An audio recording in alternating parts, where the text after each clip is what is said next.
Strikeforce Miami for the vacant Strikeforce welterweight title. Nick Diaz, 4 of his last 5 wins via form of knockout.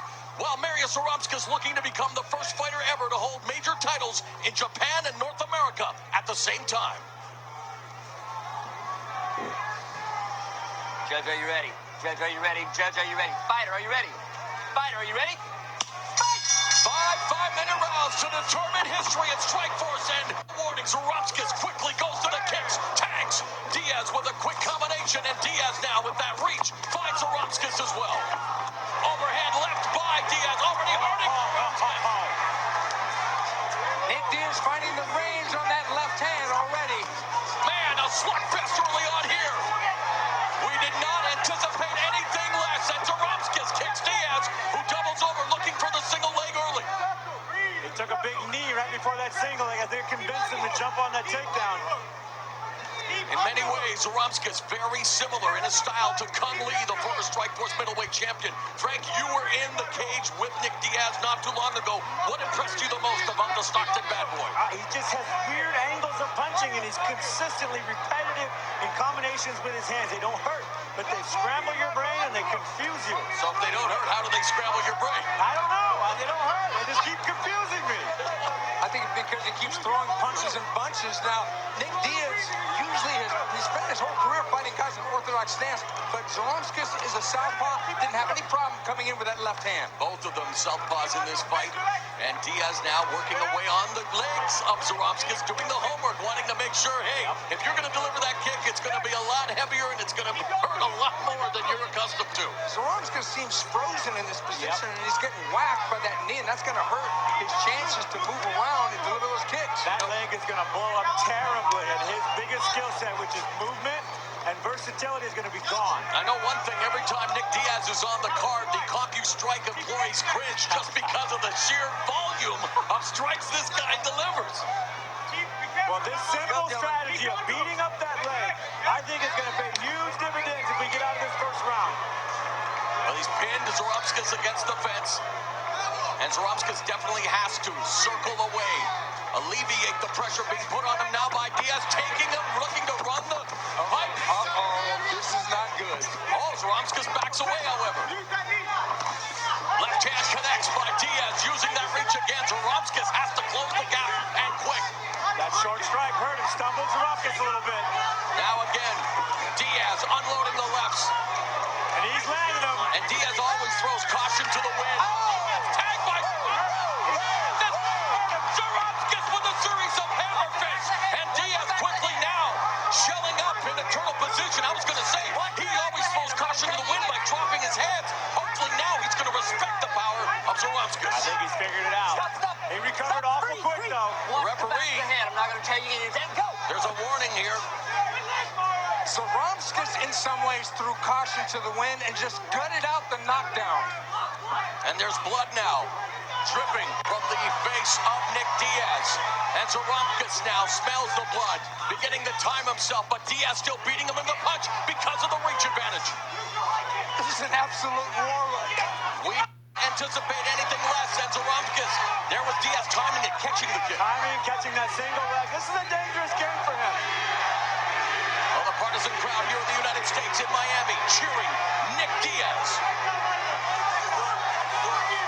And in his illustrious career, Diaz has only lost via form of knockout. Let go of the fence. Let go of the fence. While Zaromskis has never been submitted. So an interesting tale there as the right hand tattoos the face of Zaromskis, who eats it and delivers one of his own. But now he's got to find a way. He's getting tattooed here. He's stuck at the end of Diaz's punches. I have been there. It does not feel good. It's exciting for the fans, but I think these guys are giving their respective corners fits. It's unbelievable defense. Zaromskis is trying to gut his way through, but he's losing the boxing match, hoping for the hammer of Thor to drop again. Well, Diaz has worked boxing with the likes of Andre Ward. Oh, uppercut! And that jack to drop Zaromskis. Oh, big body shot there. Diaz crushing him with that body shot. And he's looking for more right here. Away at the body. Looking like Andre Ward. Looking like he may even belong in that Showtime Super 6 tournament. Unbelievable boxing skills here by Diaz. Zaromskis' legs are gone.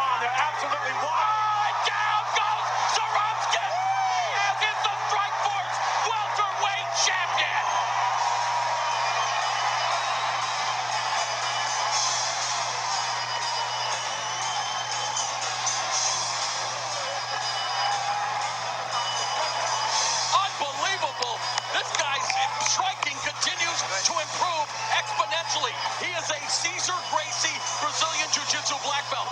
You do not get a Cesar Gracie Brazilian Jiu-Jitsu black belt just for trying. You have to work your ass off, Steven. And yet this guy, I mean, you have to start considering this guy one of the top 10 pound-for-pound fighters in the world with striking like that, coupled with his jiu-jitsu skills. Yes, Mauro, because he beat a champion. He didn't beat just a contender. He beat a champion who was known as a striker and who came out there and hurt Nick Diaz. And Nick Diaz, if this was a complete firefight, Frank. He beat him at his own game. That is Nick Diaz.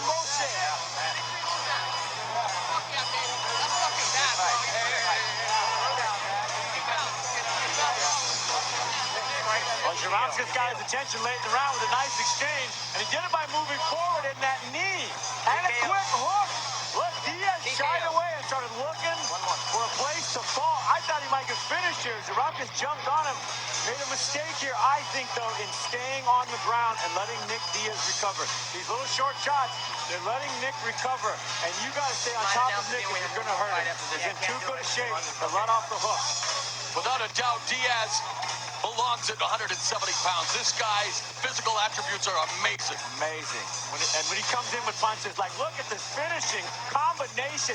Dipping left, dipping right, uppercut, hook. I mean, what a display of boxing. And look at Jaromskis' toes. He's looking for literally a place to fall down. I love the way Nick just punches, throwing caution to the wind, throwing defense to the wind. That little short right hook hit him right on the temple. Jaromskis done. He said he even sparred with Mikkel Kessler. He's worked with Andre Ward. I mean, he takes his boxing very seriously, and it shows. The first round victory of Nick Diaz's career. And now, here once again is Jimmy Lennon Jr.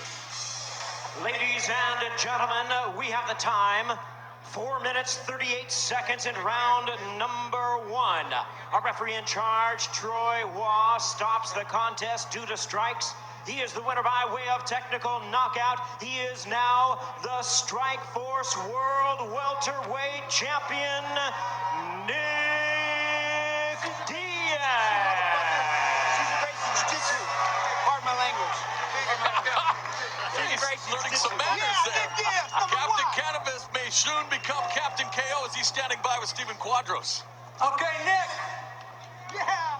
You usually keep your emotions under wraps when you talk to us, but this victory had to have some kind of a special place in your heart.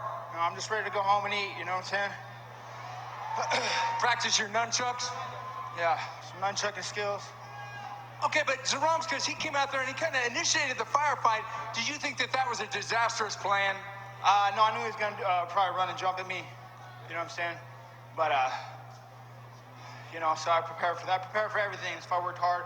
My trainer here, Richard Perez, worked hard with my trainer. You know, he knows what to do to keep my punches up and, you know, keep me training hard. And I need to thank Cesar Gracie, you know, number 1, Cesar Gracie Jiu-Jitsu, my boy Jake Shields, and Gilbert Melendez, and my brother Nathan Diaz. He won his last fight. Something's going on out there a little funny. You fans need to step up and say something, too. You know what I'm saying? Well, Nick, on the undercard, we had Jay Haran, who won a fight against Joe Riggs, and he would like to challenge you for your title. That's whatever, man, you know what I'm saying? I got to thank Dethrone Rockstar, Full Tilt, and EA Sports, you know what I'm saying, for hooking me up. And I need to give a real special shout out to Mike Solomon and Lodi. Okay, Nick, congratulations. And Jay Chevrolet, thank you very much, too. This was a great win for Nick Diaz, your new champion, and back to cage side. Sorry. Nick Diaz dazzles in Strikeforce on a Saturday night as we take a look at these fight stats totals brought to you by CompuStrike. Well, Diaz beats him in every area. Standing leg kicks 98%. Talk about strikes landed 81%. Diaz punched his way to the championship. And I'm looking at the CompuStrike employees right now shaking their hands out. Like I say, they always get a workout when Nick Diaz is in a fight. And here we go one more time. This is how it all ended, Frank. A very short, clean right hook. Diaz in position to deliver the championship blow, and he walks away your champion.